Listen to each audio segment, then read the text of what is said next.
I am your host, Doc Rotten, and this is Gruesome Magazine, where we review the very latest in streaming and video on-demand horror movies.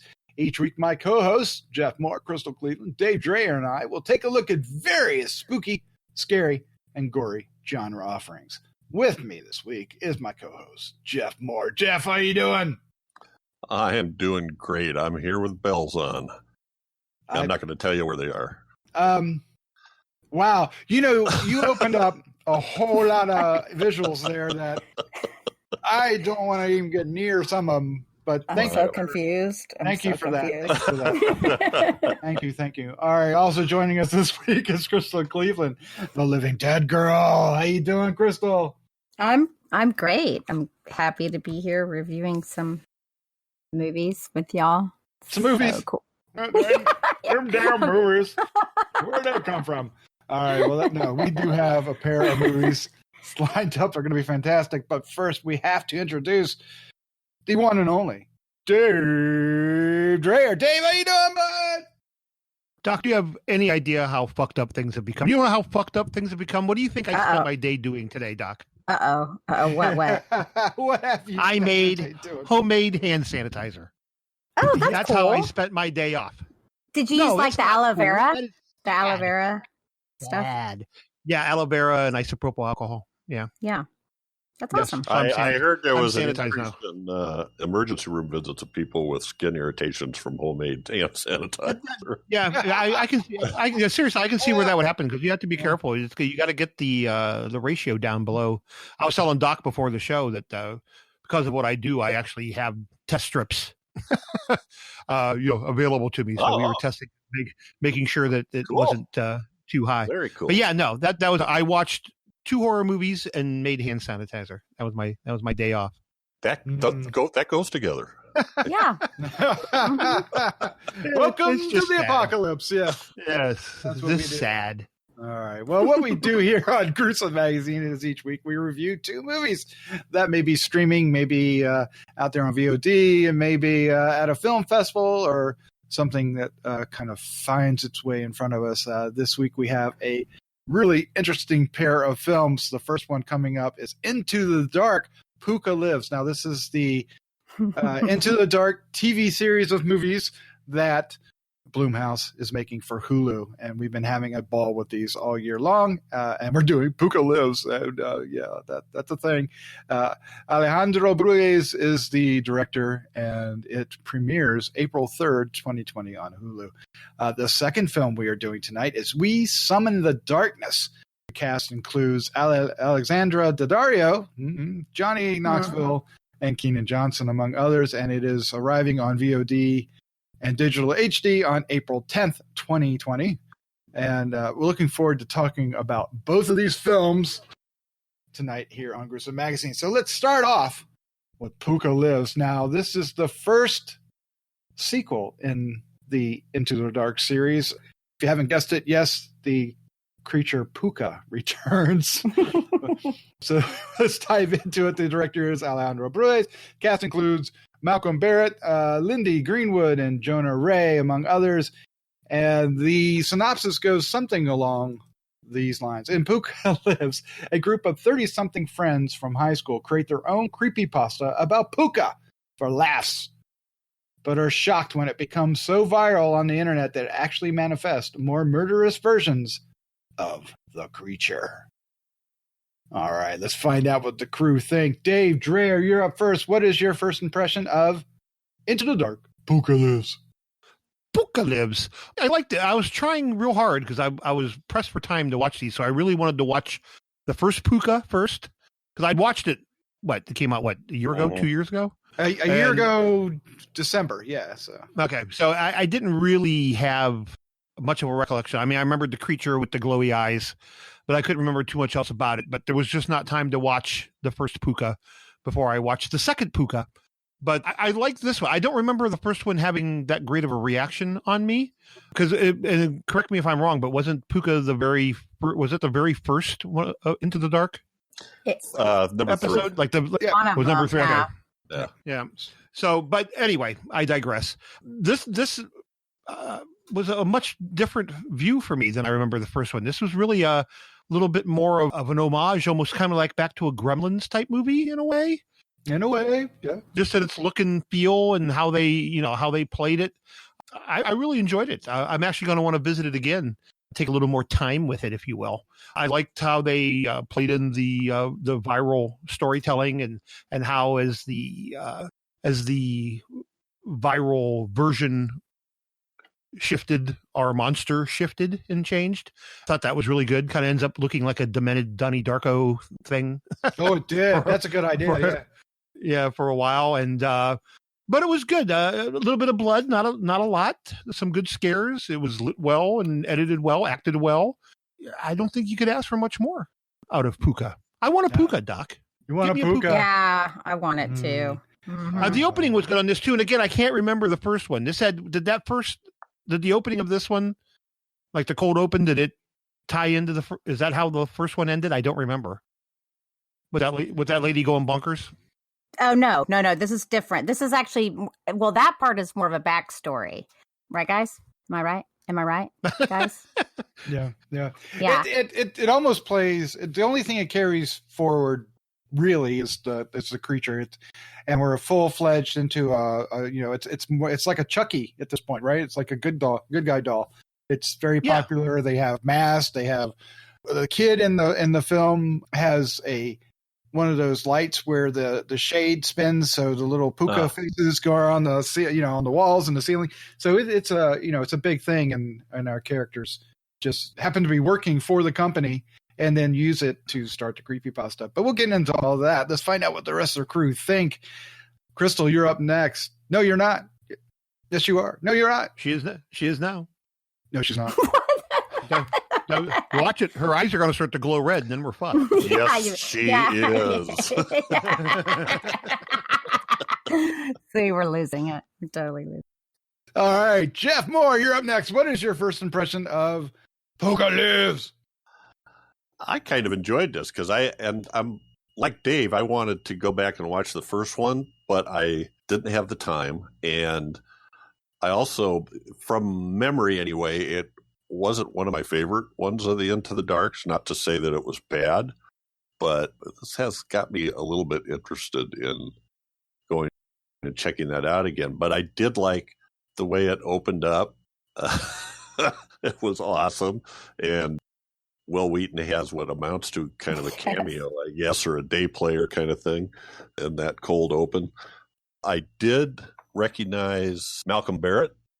He was in a show I watched a couple years ago called Timeless, which was not a very good show, but it was time travel, so I'm a sucker for that. But it was nice to see him doing something else, and he's obviously the lead. So anyway, I enjoyed this. I felt like it was darker than the first one. I thought the first one had even though it is dark, it seemed like it to me anyway. Especially once they created this, I think Doc referred to it as a creepypasta, but they created this mythology that gets carried through, and it was neat. I'm just going to be repeating what Dave said. I thought it was neat how the creature changed. It was neat how people got caught up by it, and all the little places in the culture that Puka shows up. I mean, there's Pukas everywhere. There's like a big warehouse that's just full of shelves of Pukas in boxes. And the Puka repeats what you say. And apparently when things are good, its eyes are green and blue. Sorry. Oh, was it blue? Yeah, they're sorry. And then it was red when something bad was happening. Or going to happen, or when Puka was mad, or whatever. So I'm just kind of rambling around, but I enjoyed it. And when I first watched it, I'm thinking, how are they going to turn this into I think it's about 80 minutes long. How are they going to stretch this out? But I don't feel like it was stretched out. I thought the way the mythology developed that it made sense, and I thought it was fun and kind of dark. Fun and kind of dark. I think the fun comes from a really cool script and also from a director that knows how to handle that. First film I've seen of his was called Juan of the Dead. Oh, that's right. Which is hilarious. He also did a segment in ABCs of Death 2 E for Equilibrium. He did a couple episodes from Dusk Till Dawn, the series, and he also had a segment called Thing in the Woods in Nightmare Cinema, which was a favorite. So he's a, even just from Juan of the Dead, he's a director that I want to see anything he does. And we'll get to me here in a second, but for me, he delivered. But let's find out first what Crystal thought. Crystal, what was your first impression of POOKA Lives? So I concur with both Jeff and Dave. It's interesting though, because I feel like the first POOKA had a few comedic moments, but it was overall had a lot more despair in it. This one, to me, I found much funnier. They had a lot more funnier. What? Oh my gosh, I've been in quarantine too long. Run with it, let's go. They had funnier lines in this one. It was a little bit interesting because they brought in a new family, which I love. Felicia Day. Oh gosh, she is like totally one of my favorites. So I dig her. I like that they gave a little bit of the backstory of how POOKA was created. Of course, Will Wheaton was amazing. I loved seeing him. I thought it was a little bit of comedy gold there too, because it was over the top the way that they interacted with each other. They brought in, like Dave mentioned, the viral aspect, and I think that the YouTuber Jax that they had was amazing. Yes. I mean, they actually took some lines from different YouTubers and like melded them together, because I was like, oh, that's so and so, and that's so it worked out really well. He was very obnoxious and over the top, and it all worked itself out. I mean, one of the lines in the movie is, I think the internet literally created a monster. I think it's pretty. I know. Isn't that great? Yeah. Yeah. So the first one I enjoyed. I didn't love. It was kind of weird. But after the first one, I did find myself humming the song, and I wanted the doll. And after this one, I wanted even more. And I really hope that they will do another one, because I think it got even scarier, the POOKA creature itself. I mean, it looked really, really great. The claws and all that sort of stuff. I don't know. I really dig it. I think it's fun. And I think this was very ambitious. You could tell they put a lot into this one. I mean, yeah. Yeah, these are all small budget, and they made the most of their budget. Definitely. Really. God. There's a lot of POOKA toys and POOKA creatures, and it looks different as it progresses through the film, which was a lot of fun.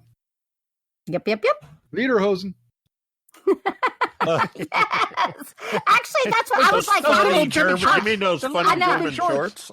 Yes. I was like, I was like, how does he not know that? It's yeah. Mm-hmm. I thought about you, Jeff. No. I was like, oh, Jeff's probably losing it. Oh, my God. Oh, man. You've seen that horror movie, right? Which one? Attack of the Lederhosen Zombies. Oh my gosh. No, I'll write that down. Yes, oh my gosh. Well, if you can't tell, yeah, I like this film too. I enjoyed the first one for what it was, mostly because of the POOKA, but it didn't leave a lasting impression, right? They were definitely better Into the Dark entries in the first season than that one. It wasn't worse, and it wasn't bad. It just, it growing pains. We'll call it growing pains. This one, a new director, and they kind of expand on the creature and not much else. Has a lot more fun to it. It has a little bit more social commentary with the internet and influencers, and it really, really is a lot of fun. And the creature kills and attacks are hilarious and sometimes bloody, but not terribly much. I mean, the babysitter gets broken in half. We get a hammer to the head, or is it an axe to the head? It's a hammer, right? No, a knife. No, it's scissors. Scissors. Those are all scissors. Yeah. Scissors to the head. Yeah. So, Damn big scissors. Yeah. Well, I was trying to figure out, but which was hilarious, because then the guy's Jax is running around with the thing stuck out of his head. But I'm getting ahead. But no spoilers, right? No spoilers, no. We might just kidding. But it's so much fun. I think what it works is the cast. The cast is is delightful. The creature's well realized. The pacing is fast and zippy, and the creature looks great. All the versions of it, even the little dolls, even the funny little mask, and it has some really inventive and crazy shots that we'll get to here as we get through the review. But what I really want to mention before we get started is I like the idea that our lead, played by Malcolm Barrett, is basically he's like a blog writer, a vlogger, right? And he had a bunch of influence. He was an influencer and had a big following. And our Jax guy, the Jax guy we were talking about, basically came after him for some reason. I wasn't clear on why. Well, because Derek wrote a book about influencers and he trashed Jax. Ah, that's right. And he basically caused everything he worked for, he just tore away from him through all the people that followed Jax, right? So our guy is left with no way to, no career. Nobody wanted to touch him. So he goes back home and gets a job at the POOKA factory or whatever it is, with his old girlfriend, his ex-girlfriend that works there as well. And he can't even live in his own place because people are harassing him. So he stays with his high school or college buddies. Doesn't really matter. I think high school, but it doesn't matter. Yeah. Which is Felicia Day and her husband and her character and her character's husband, I guess I should say. But anyway, so it sets up a real nice dynamic and a set of friends. And they each have their own character backstory enough that we know who they are. There's a great interaction between the couple and the cop friend. They're all talking about him and Oh, that's right. They don't realize he doesn't realize how hot he is, and these guys. That's so ridiculous. But it's perfect, right? Yes. And when the husband is filming it at the end, he's like, "That is so hot." but what's great is that they're not stereotypes, right? They're different. They're slightly different. You don't have, the bimbo and the jock and stuff like that. They're fun a little bit, and it really works for the advantage for these characters. But I think the winner has got to be what they did with the POOKA, because the POOKA is. I want more POOKA. I like. Mm-hmm. I really enjoyed this film a lot, quite a bit. So good work. Good work. So let's find out what the rest of the crew think of like the POOKA creature, because I'm sitting here championing the POOKA creature. Dave, did the POOKA live up to your expectation? Is there a particular POOKA? Because we see variations, right? We get the big furry POOKA, we get the lederhosen POOKA, we get the skinny, crazy POOKA that's a little bit more dangerous. And then, of course, we get the little doll POOKAs. Then they show up too. Which one struck your fancy the best? Are you trying to say there's a plethora of POOKA? Oh my God! Not plethora of POOKA. I don't think I can. I'd stumble through that. I really would. I think that's the proper name of a group of POOKA too. Actually, it's a metal band out of the Netherlands. Oh. Of course it is. I think the POOKA, the original one, the back when they did the first one, I think this was one of the first ones that Blumhouse really tried to kind of market, if you will. Yes. They were really putting that POOKA like out there. It was all over social media and everything else, and it just didn't take for whatever reason. But I think this time it'll take. I don't know. They just seem to have done a much better job with it. But yeah, I'm going to have to go with what I'm calling the Donnie Darko POOKA, which is the closer to the end, the kind of the real thin, evil, skeletal kind of looking thing. Yeah. And it was good. Although at one point we kind of get both of them there because Donnie Darko POOKA uses a giant fluffy POOKA as a disguise, and then maybe like throws it down, and he was just like holding up the dead POOKA, I guess. I'm not sure. What I thought that was the guy in the suit, and he came up behind and killed him, and then he just fell. That's what it was. I wasn't sure what it was, but so that scene we got the best of both POOKAs. It was good. I mean, it's really kind of hard to pick a favorite one because they all work in their relative place in the storyline, as it goes along. But if you're gonna force me, Doc, I'm gonna go with the last evil POOKA, the thin evil POOKA. Yes, the devil POOKA. We'll call it the devil POOKA. All right. No, I am forcing you. Thank you, sir. All right, Jeff. The big part of the story is establishing the we're calling it a creepypasta. They call it something else inside the film because well, creepypasta is probably a thing. Didn't they call it a creepypasta? No, they called it like No. they called it like I Scary Pasta or something like that. God. It was close. It was close, or E Scary, or I don't know. It was something like that. Yeah, you're right. Yeah. But that was the basic premise. They were going to develop this non-existent backstory, and yeah, it kind of backfires on them a little bit. It does. Where did they eat the ash come from though? I didn't know what. That was just it was because of they set the guy. She set the house on fire. Okay. All right. Yes, That makes yes, sense. yes, All right. So That they makes sense. based it off that murder that we saw at the beginning of the film, and Gotcha. That makes sense. that brought in the scissors and the fire and all that, and it started to it took off, and we get a somewhat reason for it existing, which is this a Tibetan creature that if enough people believe it becomes true, and that's what they use here. So Jeff, I want your comment on this. Did that hold up? Did the background for the creature hold up for this movie? You know what? I was okay with it. I hate to question stuff like that too much. It seemed like you guys love the internet created the monster, but when they got to the Tibetan thing, that's when I started to buy in. When it was the internet created the monster, I was kind of like, yeah, well, that was convenient. when they got into the Tibetan thing and the monks all concentrating and stuff like that, I thought that was more interesting. But having that concept translated to a lot of people using the internet, so yeah, I like that. And then as they changed the story, so did the creature. I thought that's the best part. That is the best part. Yeah. And then when they got it wrong, that was another good part. Which was great. It was genius, right? Because it kept our heroes guessing, even though it was their story, which is and that's totally two what of them were people on would a do. fool's mission, right? Yeah. Freaking people. People would be like, "No, that's not what happened. You're wrong." So very much like the internet. That's why I was like, "Oh God, here comes this know-it-all, ruin it all." Because if they had just gone with it, it would have been okay. But they had to make everyone buy into it, which I think is really brilliant. It's kind of fun. Mm-hmm. Yeah. And it opens it up for a whole lot of unexpected surprises. Yeah. All right. So we have a variety of kills and appearances of POOKA, and it's scattered throughout quickly. It quickly happens. We get the kill at the beginning, right? And then we introduce our characters, and before you know it, they're having the little drunk party and getting things started. And Crystal, some of the kills are kind of funny, or some of the attacks are rather funny, where the POOKA's running through the office or on top of the car and they're trying to drive away and figure it out. Yeah.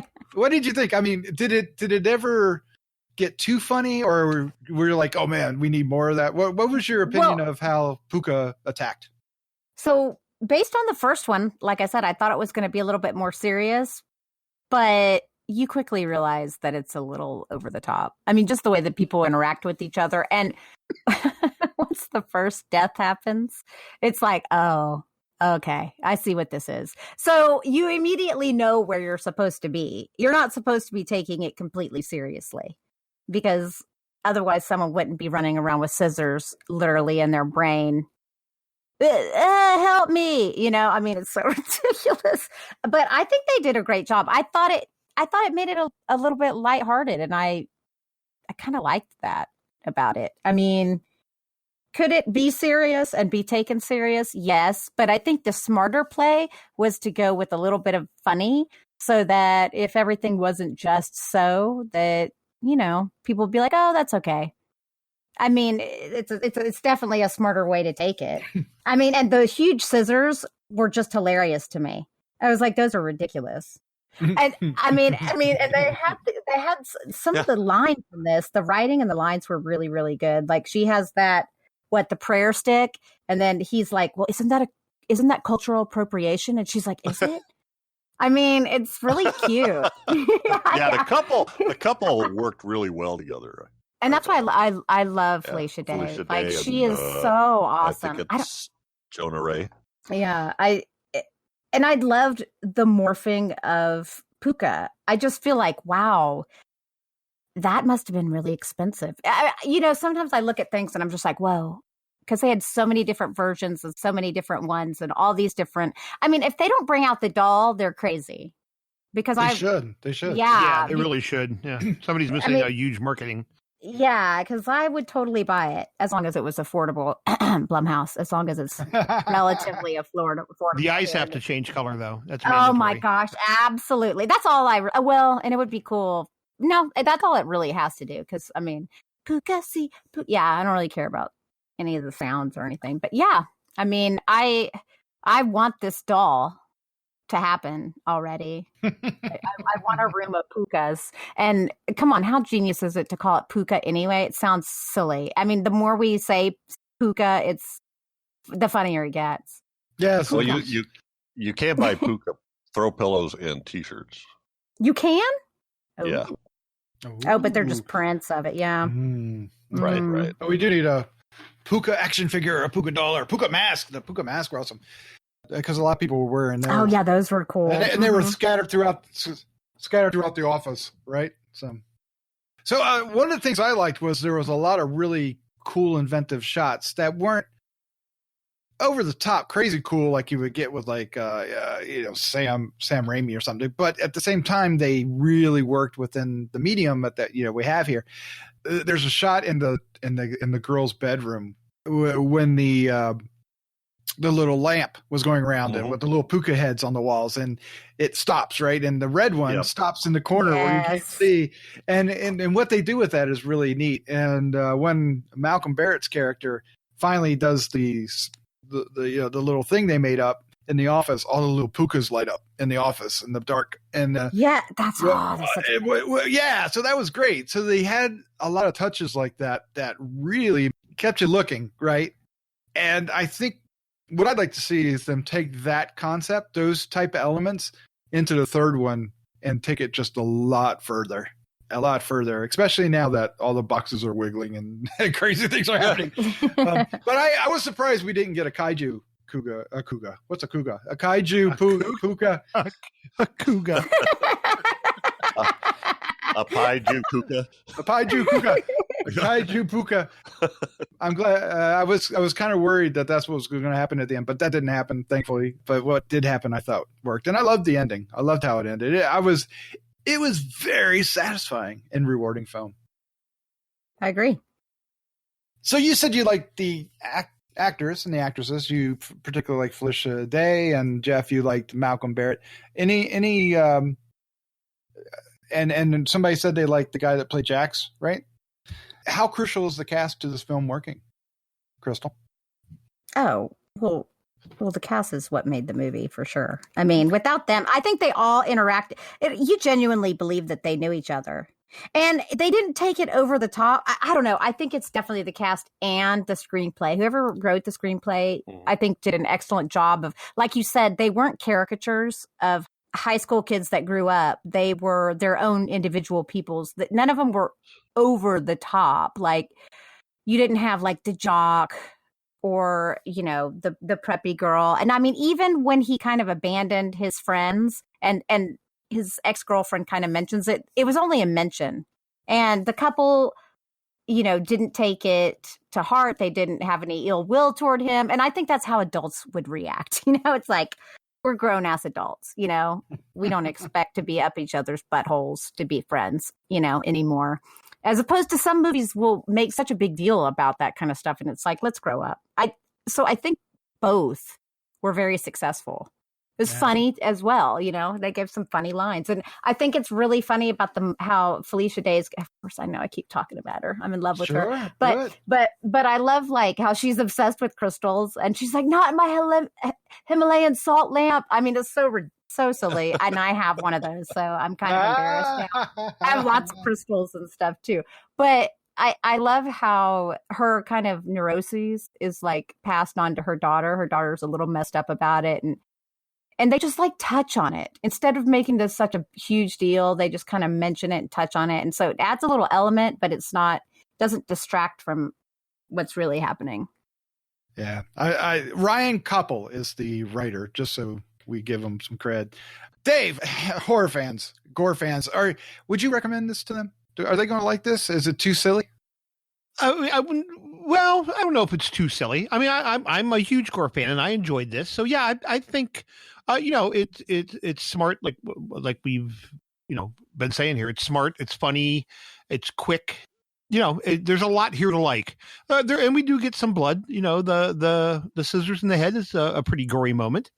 They're few and far between. But again, if you're looking for a blood fest, this probably isn't the one for you. But if you're looking for a well-constructed horror tale, and POOKA, this might be the start of POOKA becoming a genre staple at this point. I mean, every Easter we could get a POOKA. That'd be awesome. I'd like that, actually. Mm-hmm. Let's not Blue Mouse. Well, they've given us. No, you said it came out in December last time, right? Yeah.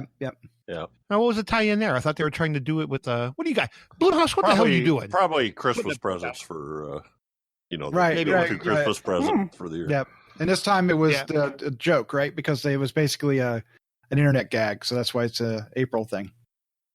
Yeah, well, at one point the main character even says that, "Hey, you fucked up Easter Bunny" or something like that. No, that's true. I didn't hear that. Yeah, that's right. Maybe it was. Yeah.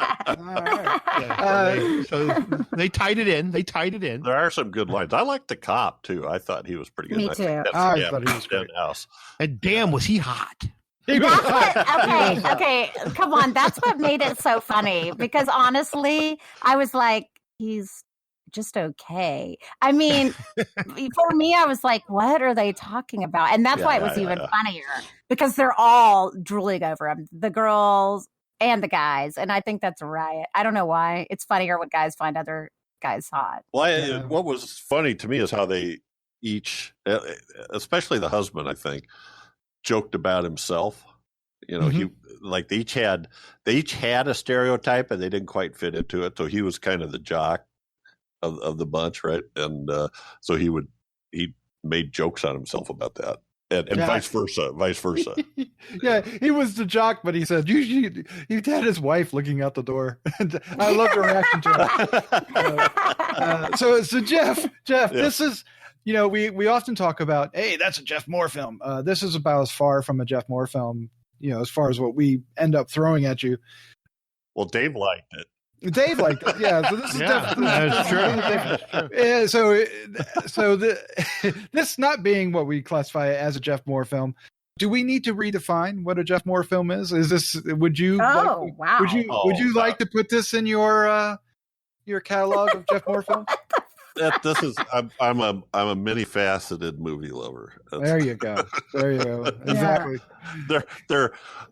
No. I mean, I like the atmospheric stuff, but I thought this was fun, and it had, I don't know, there was a certain amount of attention. Those POOKAs, as they gradually got worse and worse, or creepier and creepier, like there was a little more tension what was going to come out next, or anticipation, I should say. Yeah, because it starts with just the claws, which is a great way to start off. Right. Yeah. And then because we're before, so it's using the scissors first, and then the next thing we see claws. I'm going, wait a minute, where were those? And then I kind of figured out where they came from. Yeah. I like that. What is he wearing? There's so much about this film I loved. All right, let's wrap this up. Let's give our final thoughts, our score, and I can't wait for this, our favorite scene for POOKA Lives. Dave, start us off, sir. POOKA Lives, fun flick. I enjoyed it a lot. I like how they left it kind of open-ended. I think we're going to be seeing lots more POOKA, I have a feeling. POOKA attacks! POOKA in space. POOKA 3D. Yeah. We're giving it an early death.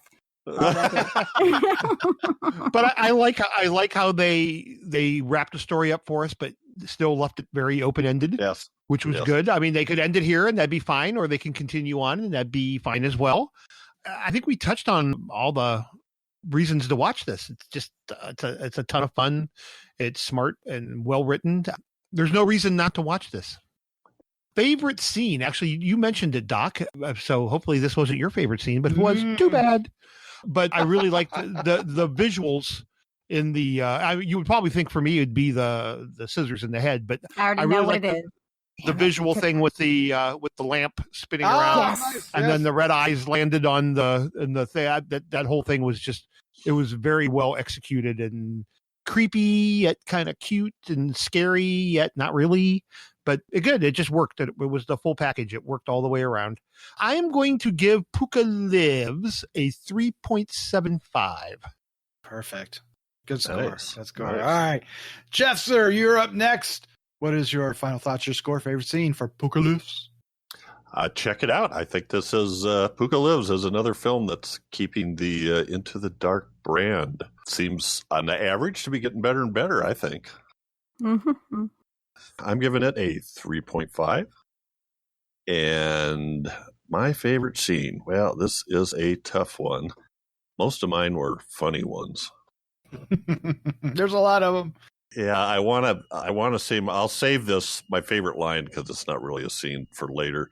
But I'm going to say stabbing when they were in the room and trying to figure out which one of those pukas was the original. Nice. They're stabbing all those little dolls with the giant scissors. I just was cracking up. I don't know why, but it just looked ridiculous.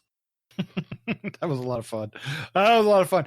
Crystal, what's your final thoughts, your score, favorite scene for POOKA Lives? I agree with them. There's no reason not to watch it. I think horror movie lovers will enjoy it. I mean, are heavy gore lovers gonna really, really like it? I mean, there's some bloody moments, and it's funny and it's cute, and yeah. I mean, what else do you have to do during this time that we're living in right now? Awkward. Anyway, I will also give it a 3.75, and we already talked about it, but it is hands down my favorite scene for sure. It's when he's in the office and the red eyes start coming on. I kept looking at, I actually did rewind it there because I was like, it's so simple. It's such a simple effect, but for some reason I found it to just be really, really cool. And about how it's such a wide shot and it was like just everywhere. And then when you thought they were done, there were still more. I was like, I know, they kept coming. And then the damn one comes running down the hallway. I thought they used depth of field really well. Me too. With this Agreed. creature. Yeah, I also love this film quite a bit. I will admit, going into this, I was like, really, they're going back to the well and we're getting a sequel to, POOKA. And then I saw the trailer and I went, okay. That actually looked good. So I was not expecting great things. I thought it was just going to be a silly mess, but no, it really was a lot of fun. It doesn't, I don't even know if it calls itself a comedy, does it? It says it's a horror thriller, and I think it's actually a horror comedy. I agree. And, but in a really good way, because it's not really, it's not airplane gags, right? It's right. It's not slapstick. Yeah. Right. It's not slapstick. It is lines that are funny. It's setups that are funny. And then the creature itself, they did a great job with. I love how they took the puka and twisted it a little bit and what that meant to inside this, this world that our characters were living in. The acting was great. The characters were fun. It really was landing on all points. And I thought, man, I had such a great time. I had a great time with it, and I really loved it. I'm going to give it a 4.25. Yeah. Ooh, wow. I almost was going to give it a 4. So, yeah. Mm-hmm. This is likely going to end up on my top 10. If not, it is definitely going to be an honorable mention. There's no way around it. I want to watch. I want more pukas. This was fun, and this was a lot of fun. Favorite scene? You took them all. I loved those two scenes. So the first scene I wrote down that was a favorite scene was when he attacked the ex-girlfriend and he was on the car and then she was driving around with him on the hood. And I want to go with that, but I'm going to go with, man, there's quite a few. And I might actually pick a couple, but all right. So if it's not that, it's going to be our couple and their daughter are running from the puka. They've just thrown what is it? The Himalayan salt lamp. The Himalayan salt lamp has already been thrown, and they dart into the pantry. The pantry, where not only do they discover the babysitter folded in half. I can say it for you if you want me to. I know where you're going. Yeah, you got the line. All right. Yep. Mm-hmm. they eventually stab the thing in the head, right? And the door gets shut, and then everything goes quiet. And the husband's holding the daughter real tight and all the way up against the back wall, while the wife is holding the door shut. And he asks her to check to see if everything's clear. And her reaction... Oh, no, that's not... Okay. Her reaction was brilliant. I can't remember exactly what she said, but just the facial expression. Yeah. It was like, really? Really? That's what, but it was great. I thought you were about to talk about the babysitter. She's just napping. Yeah, that's what I thought it was. Yeah. And she's like, what am I going to tell her? The daughter was actually more clever than they were giving her credit for. That was for certain. Oh, yeah. My favorite line was when Derek and Susan were in the office, and the guy comes up and he's all mad and he tells them they're fired. And Derek says, "Oh, and this was my dream job." he was so deadpan about it. It was a perfect way to say, yeah, okay, who cares? Yeah. I really hope people discover this film. Me on too. Hulu. All right, there it is. Our review for POOKA Live. It's if it's already past April 3rd when you're listening to this, it's on Hulu. Go watch it.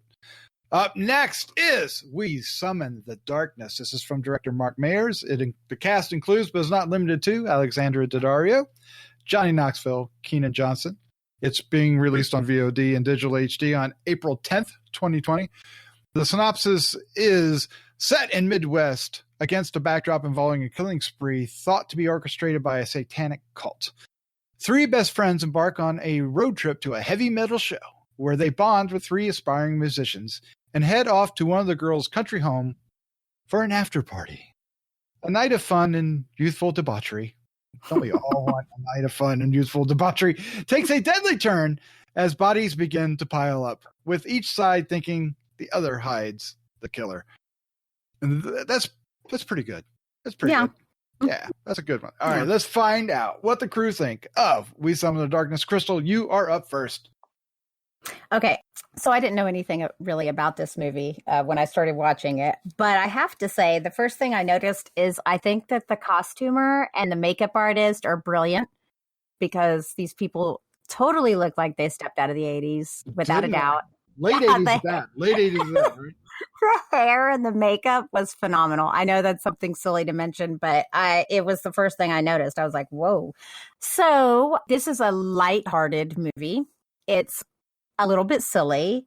So anyone watching, just don't expect anything that is going to be too intense or anything like that. It's definitely a little wild, I guess, a little crazy, but very light. There's not much gore, but the stories... Isn't there though?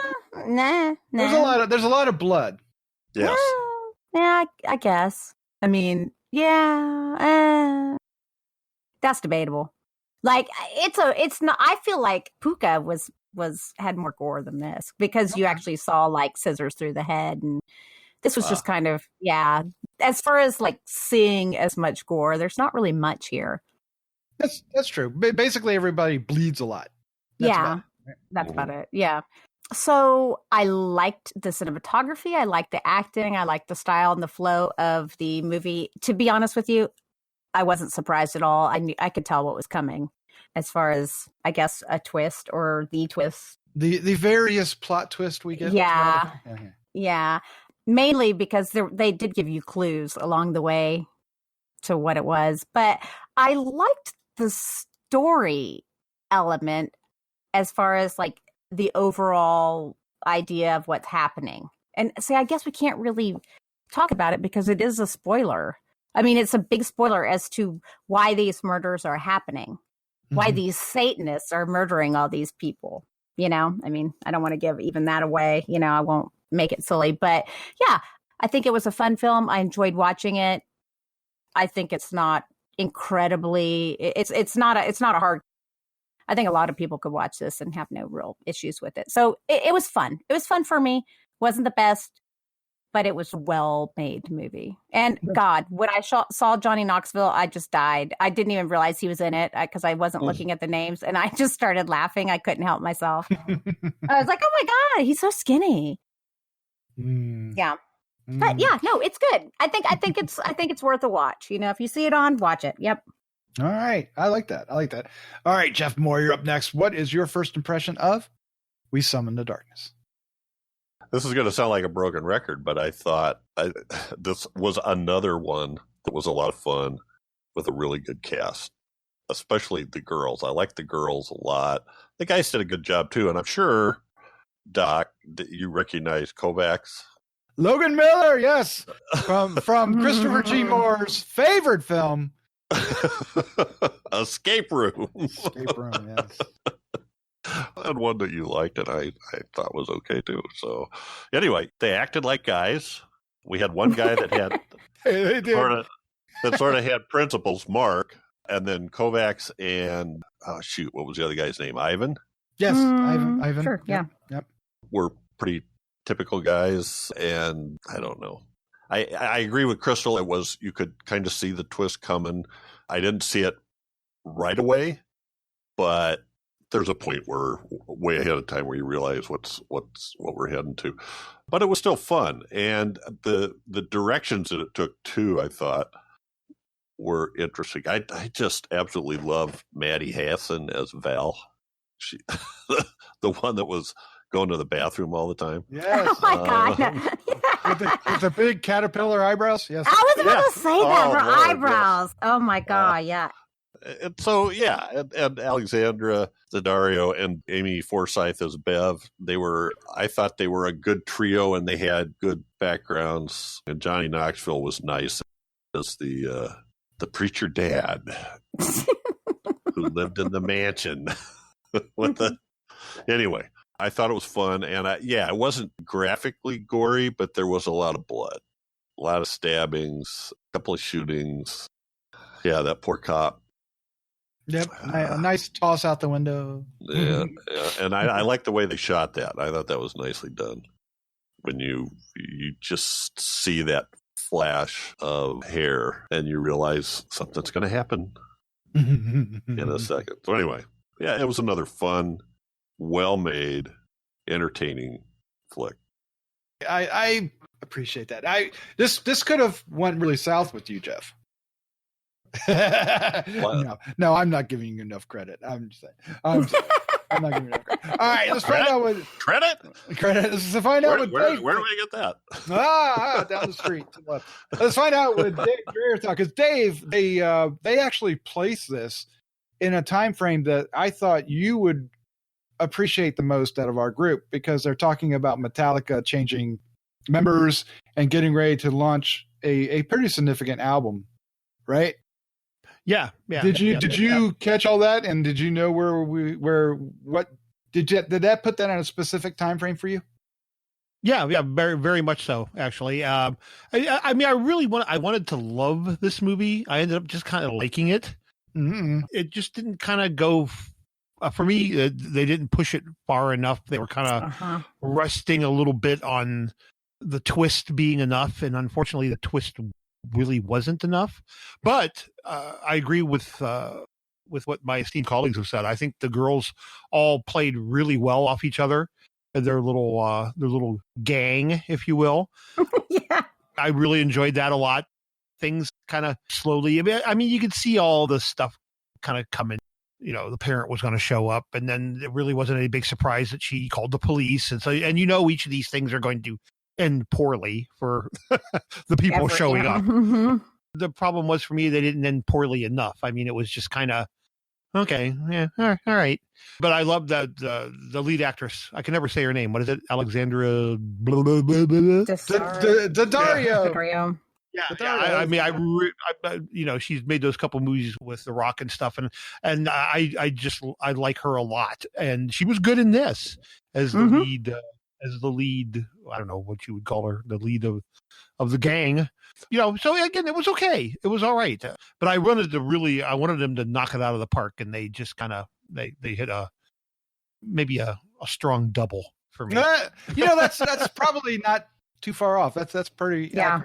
Yeah. Mm-hmm. Alexandra Daddario, horror fans might remember her from Bereavement early on in her career, or later Texas Chainsaw 3D. Yeah. She was, or Burying the Ex. She was also in like Percy Jackson movies. And San Andreas is what I remember. San Andreas. Yeah, that was the rock film. And now I'm surprised you don't remember her from True Detective. You watched that, didn't you? Yeah, I did, but I have no recollection of her being in it. Oh, Dave, you and I. You're talking the first season, right? The first season, she was the girlfriend for Woody Harrelson. Yeah, I remember you mentioned that before, and I don't know why. I mean, I remember that character and all that. I don't remember it being her. Yeah, and I guess we probably shouldn't mention that she was in Baywatch too much. Maybe not. Well, she ran around scantily clad enough. I mean, it was okay. Okay, there you go. Yeah. There you go. I like her too, and I thought she was great in this. I thought it was a little against type. It didn't focus on her assets, like some of the other films, Baywatch, for example, or maybe Texas Chainsaw 3D may have done in the past, and allowed her to have fun and act. I like her quite a bit. And I thought she was really good, really strong. She played it with a tongue firmly planted in her cheek, and it was hilarious. I agree that the other actresses were great too. Amy Forsythe is our heroine as Bev, and then Maddie Hassan as Val was oh my gosh, she was so funny and had this great expressions. And I like the guys too. Keenan Johnson, he's been recently in Alita: Battle Angel. Might be what some people remember him from. Been in, various. He was in Nashville and Guidance, a couple TV shows. But Alita, he was in Midway. I'm not really sure who he was in Midway. I hadn't seen it, so. But I think he's got a pretty strong career ahead of him. Logan Miller, of course. Austin Swift, I didn't recognize him from other roles, but I thought he was really strong. I thought both groups of characters, I fully believe that they were friends, and that Bev was the outsider, right? I thought that what they did totally worked. Up until the twist, it could have worked as kind of a fun little teen romp. I thought they were working pretty well together. It was kind of fun. So when it turned south, I was totally on board. It was fine. Let's go. This is fun. But Dave, you're right. It never fully commits, right? It kind of, what's the expression? It kind of. I feel like they played it safe. They played it safe. Yeah, play it safe. It was just kind of a wet fart. Yeah. Yeah. That was okay. I was looking for Deathgasm. That's where I thought they were going to go with. It was kind of Yeah. If they did, I think this would have been a huge hit. I think if they really went out and limbs were flying off and crap like that, and maybe really got kind of whack. I think that they Now it's real easy to come after the movie's made and suggest that, but so that held it back a little bit. For me, I wasn't excited about Johnny Knoxville. I thought he was miscast. What? I mean, I feel like that character could have been anyone, really, and it would have been okay. Yeah. For me, his entry into the story was a bit botched. Really? It didn't feel, like a bum, bum, bum moment, right? It really needed an accent, and it kind of just came in like Dave said, like a big wet fart. But it worked. In the end, I still had a great time. What I loved is I watched these two films back to back, and it was a fantastic double feature. I was so happy. So given what this week is, I am all for it. I can be, make me happy because I'm glad these both were lighthearted, but yet still gory and still fun. Liked it. So Crystal, what stood out? Is there an element in here that you would recommend over the rest? Is it the cast? Is it the comedy? Because we talked about with the other film. The hair is what you like. Okay. No, I mean, the whole thing. I think people who like 80s will just enjoy watching this movie. I mean, because of the way that it looks. I mean, think about the house. When they went into the house, everything was so perfectly 80s, like the wallpaper. Yes. I mean, I'm just saying, like, the set and costume designer did an amazing job. Like, even that furniture, I was like, I swear I remember some furniture like that, like from the 80s, and I'm like, I think they did a phenomenal job with that. And I really think that the only thing that is going to draw people to it or make people enjoy it. It's just kind of, if they just take it lighthearted and just for something to, to watch. Don't expect anything, that's going to make you go, oh my God, it's the greatest movie ever. I'd be surprised if someone thought that. And I'd honestly question them. I'm just kidding. I'm just kidding. She's hot enough so that, maybe that's enough. Those eyes. Well, the eyes. And they really use the eyes on her quite a bit. And, especially with the liner and everything, they quite accented it. And the lipstick. But they didn't take that too far, though. Oh, my God. The stepmother with the Coke. What did she call her? Oh, that was hilarious. The Coke thing. And her outfit. Like, where did they get all this stuff? Oh, no, but she went out like a wimp. I'm saying that's where you need to add, some Sam Raimi into it and really go. Yeah, the guy on the Puka is crawling around with a knife through his head. She yeah, she goes, oh. I mean, she falls down with such grace, like, oh. Like, no, we need. If they'd have done the death by dildo that they gave us in Deathgasm, that would have been.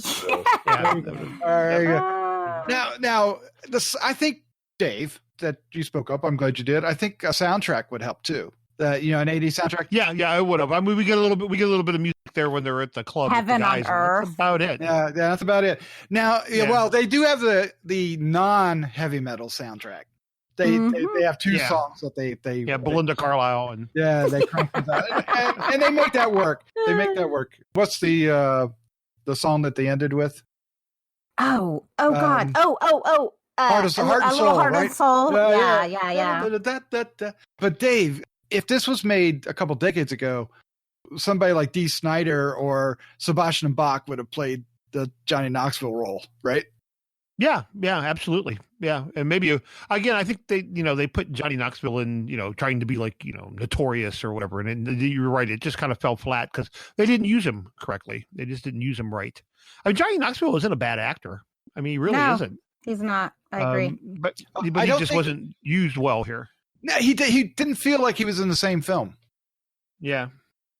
Right? Well, I mean, correct me if I'm wrong, but I mean, he's introduced a TV commercial, right? And that where we first he's seen throughout the entire movie. Oh, yeah. I totally missed him then in the commercial. I didn't realize who it was until he came to the house.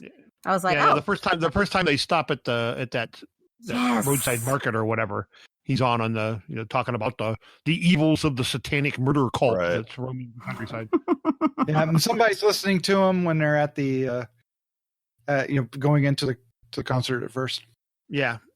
So, but you're right. I mean, again, he was almost like an extended day player. I mean, it just didn't work. It just didn't work, unfortunately. Dee Snider would have been better. Oh man, Dee Snider would have been weird. I don't know, Sebastian Bach. I don't know why anyway, doesn't matter. Jeff Mohr, sir, step in here. What? Step in. Give us some skinny here. Where does this sit in the Jeff Mohr collection of horror films? Where does it sit? Well, it's not going. It's not a top 10 or anything like that, but it's. I just found it to be an entertaining watch. There's a couple places where people do stupid things, but for the most part, it's kind of what you would do, I think. Well, the pacing is fast, right? I mean, not fast, but it's not sluggish. It doesn't lose you. It bounces around from scene to scene pretty quickly and keeps you invested, right? Yes. Yep. That's what I meant to say. Yeah. Did you okay, so one of the things that I found a little odd, Jeff, was that Mark and Kovacs spend a little too much time in the pantry, right? Stuck in the pantry. Did that bother you at all, or did you? There's a. You said the pacing was good, and they actually kept going, but there was a spot there where I felt like that not much was happening, and I think maybe that's what you're talking about, like between the time when they spray the I don't know what it was.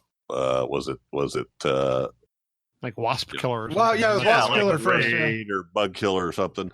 Between that and when they do the other spray under the door, which is kind of like, well, what do you think they were going to do this time? Why did you? I think there's a little bit of a stretch there, and that Beverly seems to be gone for a long time in the barn. I guess it didn't really look like a barn; it was more like a workshop or something, or an outbuilding. But those are the only parts that seemed a little out of sync to me. Mm-hmm. But otherwise, we do find out that Bev was up to something. Yes, she was. Yes, she was. Oh, well, let me throw that out there. So, anybody have any experience with outboard motors? With what? The outboard motor that she's carrying around. Motor. No, I don't have any experience. That was about as far out there as you can get in concepts, in terms of something that would work. Because what would it run off of, right? I mean. Well, that's right. Well, she didn't. Well, they sometimes have an internal tank, but usually they don't. And then second, how do you start it? You wouldn't have an electric starter on that one, I don't think. Now, maybe it was supposed to be an electric motor, but then it shouldn't have been making the noise it did. And they're water cooled. You can see the little jet there where the water usually squirts out. That thing would have overheated. So anyway, that whole thing was bizarre to me. Yeah, they could have. They ramped up that noise. They had that noise going like a chainsaw, but that thing was spinning around like a spinner in the wind instead of a. and once they unveiled that, I expected that to end up fully like in somebody's gut coming out the backside. That's where they didn't go far enough, I thought. Well, that's what I was going to ask Crystal was, once they introduced that thing, is it a shame that they didn't deliver with that gutting somebody or, beheading somebody? It needed to shed some blood, right, Crystal? Well, yeah, but I don't think it would do that much because beheading, that would be awesome. But at first I was like, what? I have to agree with Jeff. I was a little confused about it because I was like, wait, that's that motor. I thought way too hard about how it was powered.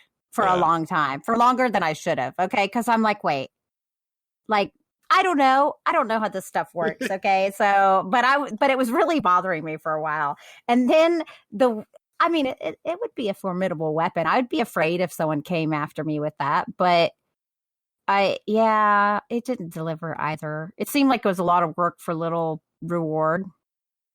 And didn't she get hit with it from behind or?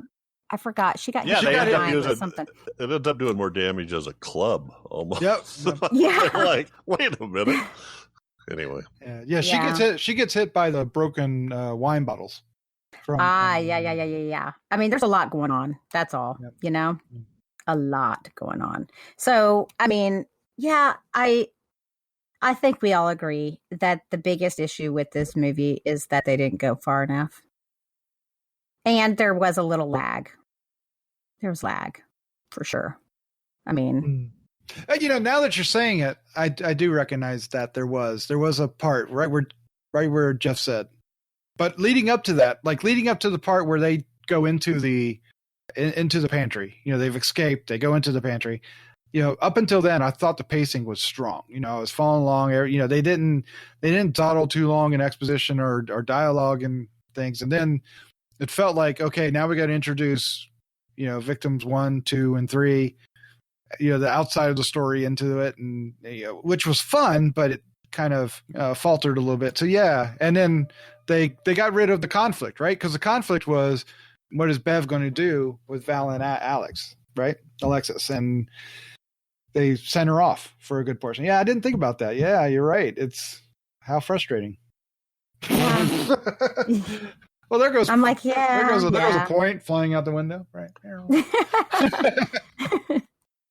Yeah, I mean, but it was okay. I even enjoyed the fact that up till that point, it did take a while to get into that, but I didn't even mind them hanging out with the guys, talking to the guys, their concert. I didn't mind their silly little games. I didn't, because I mean, they were setting it all up, so I was okay with that. But at its core, this movie is really, really simple.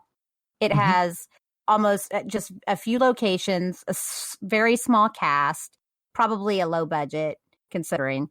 And so, I mean, for what it is, it's not bad. I mean, when you really take it at its core, what the story is and where they're at and everything. There's not all that much going on. It's a simple film, and I wasn't bored. I enjoyed it, so that's a success, I think, I think so. Dave, if you saw this in the theater, would it play stronger or weaker? That is an interesting question, Doc. Yeah. I don't know.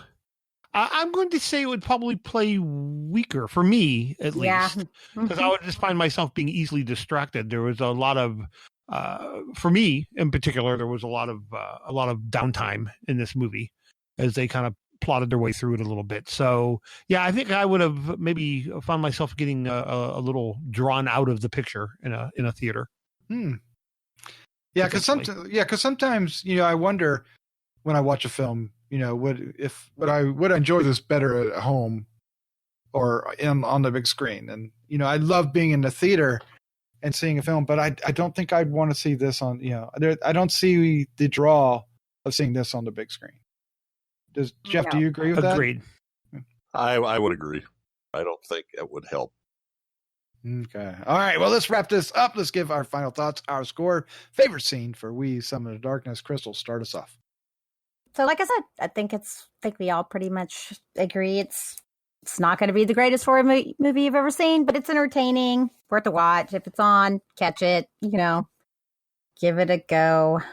I'd love to hear people's thoughts on it. Actually, I'm going to give it a 3.25.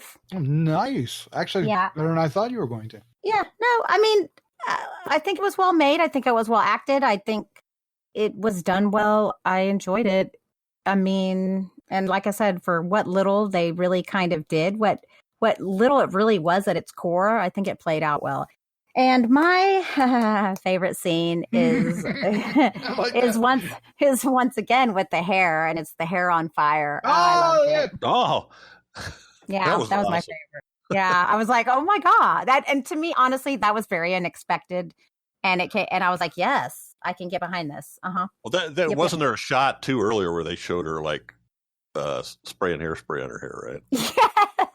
Which would go up, right? So like what is that? They used to use like Aquanet or something like that. You tell me. I don't know. It turned your hair brittle. Flammable. Yeah. All right. Jeff Mohr, you're up next. What is your final thoughts, your score, favorite scene for We Summon the Darkness? I think this is worth a watch. I like the three women leads, the Alexandra Daddario and Patty Hassan and Amy Forsyth all did a really good job. And the guys worked well together, although they weren't as important because of what happens. their connections. I'm going to give this a 3.25 as well. Wow. Okay. And let's see. I wrote down two scenes, and I'm just gonna. I'm going before you guys, so I'm taking the first one. I'm the cop scene with the cop. I like that from beginning to end. Okay. From the time when you see him till the time when we quit seeing him.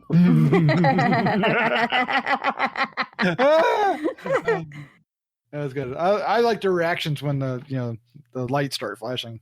That was funny. Oh my God! Yeah. Okay, yeah. So funny. Sorry, I was just see. There were some cute moments for sure. There was. All right, Dave Dreher. This is exciting part. What is your final touch? Your score, favorite scene from We Summon the Dark? I think we all kind of agree that it's an okay movie. It was fine. Like I said, they just seemed to pull their punches. I don't know if that was because they just didn't want to be a gore flick or if it was a money thing. Not really sure, but it could have been great. Ends up just being okay. But with that being said, I would definitely check it out when it comes around. If nothing else, just so you can see Alexandra yeah around on stage. There's really not much else you can say about it. Favorite scene, I've got to go with where they pay mad respect to Cliff Burton. How you were talking about it, Duck. the whole discussion about Cliff Burton passing and Jason Newsted coming on and the Black Album about to get released. I mean, it really set a tone for, where we were at on that. And I just loved Cliff Burton, and it was great to hear them pay him some respect. So they drop Randy Rhoads as well. They give him a shout out. Yeah. So they were definitely tying into that time frame. But they maybe could have benefited from a little bit more of that. I guess you could call it world building to some respect. Absolutely, yeah. But it was. My ears perked up. You got me pegged, Doc. You're right, because as soon as they started talking about it, I was like, "Oh, hey, check that out." Too bad they didn't have some Metallica in the soundtrack. Well, that's what I'm saying. They need instead of Belinda Carlisle. Yeah. Well, I mean, at one point you switch, right? But they didn't have. Well, yeah. Did you give us a score? Yeah. I didn't. I'll give it a 3. And this is from Saban. Saban seems to be trying to notch up their genre game a little bit. And again, it was okay. It was. I don't want to nail it too hard, but it could have been a lot better. Yep. Mm-hmm. That's really all it is. Yeah, that's really just what it is. Mm-hmm. Now, I came into this thinking that I liked this film a lot better than all of you. Really, I really do, because I had such a great time watching these two films as a double feature. Their tone is very similar. It's a little tongue-in-cheek. It's a lot of fun. There's plenty of crimson. Maybe not gore, but there's blood, right? And there's enough ghastly things happen to keep you interested. And like I think, Jeff, you said, the cast is strong here. The 6 leads are... the chemistry internally is good, and then the ones that need chemistry between the two groups works. I believe that our leads, right, Bev and Mark would be attracted to each other. I believe that. Yeah. So I liked the twist. I liked what they were up to and what they were trying to do. I liked how it was all playing out. I liked how poor they were at doing it. They just do. So they're bumbling idiots is basically what happens. And it's a lot of, it was fun. It was fun. And I had a great time with it. I would say watch it, but it is a streaming film and not a theatrical film. And I don't say that often, which I find interesting. I had written down it was a 3. So I thought you guys were going to give it less than a 3. So I'm surprised that the two of you gave it higher than 3. Yeah. Favorite scene. It's always going to be a funny scene, right? Because it was actually funny. But you know what? I'm going to go with a scene that's earlier on that I don't know. I could relate to it for some silly, stupid reason. They just come out of the concert, and the girls, the guys are desperately trying to, get them to go somewhere in the van somewhere, right? Let's don't go separate ways just yet, guys. Come on, let's party. and the girls go off and huddle, and they're looking at each other, and they come back and they say, "Yeah, let's go here and party. We'll meet you here at this particular thing, and yada yada yada. We'll follow you out to my I think she said stepmother's house is what she said." And Logan Miller's character Kovacs, what he says to Mark, just thought it was funny. And he was just so high on himself that he made all that work. He had nothing to do with it, but he was so convinced because he was supposed to be the lead guy, right? And the lead singer for this crazy band that they had that Mark was leaving. And anyway, right. I don't know. It just felt really natural and authentic for them to, interact with each other that way. I could see that happening decades ago in a certain life. Oh, okay. I see. Yeah. So I like the. I almost said this one, but the very final scene where the pickup is driving away from the gas station. Yeah, and they show some close-ups. You see the grill. The grill was pretty ghastly. Yes. I was like, yeah, that's awesome. I did like that. I like the trail too, going down the driveway. Yes. It has its moments, and it's usually the reactions, right? Like I was mentioned earlier, like Alexis and Val reacting to the car lights or something like that, and or hearing the Mark and Kovacs running throughout the house. And what does he do? Mark picks up a like a cooking sheet and bangs him on the head. Oh God, that was actually, I wrote that down as one of my favorite scenes. Actually, I think that was hilarious. He's like, wow, and a great sound effect too. And they just knock girls over for a loop. But so it's like the Three Stooges trying to do a home invasion. It was really. So if that's fair. So if that sounds like something you want to watch, you're going to want to catch. We Summon the Darkness. All right, that's our reviews tonight. So look for them in the early April days. Up first is Into the Dark, POOKA Lives on Hulu, April 3rd. Up next is We Summon the Darkness, coming out VOD on April 10th. And it's coming from Saban Films, right, Dave? Yeah. Sabi, I always say Saban, but yeah. Saban, I say Saban too, yeah. Saban, yeah, Saban. It is. I think it's Chris said Saban, and I just looked it up. The guy that owns it is Saban. Oh, it is Saban. Yeah. Wow. That's Hebrew name. The Power Ranger people. Yeah, well, that's what you think, but we've been reviewing quite a few genre films from them in the past 12 months. Yeah, they're trying to up their genre game. They definitely are. They are. All right. So we're excited to hear from you. What did you think of these two movies? What other movies did you watch during these dark times?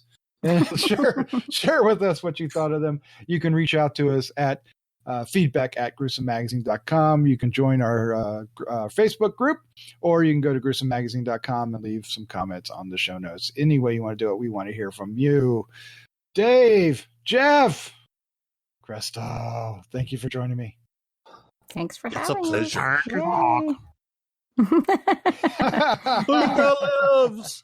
POOKA lives. POOKA is whatever he does. Whatever. That was, don't eat ash. Don't eat ash. Oh boy. Mm-hmm. I never have intentionally. No. Well, have you done it unintentionally? Well, sometimes you drop the steak in the coals. Ah. Ew. Is that what they call it these days? All right. Let's say good night before this goes too south. Good night. Good night.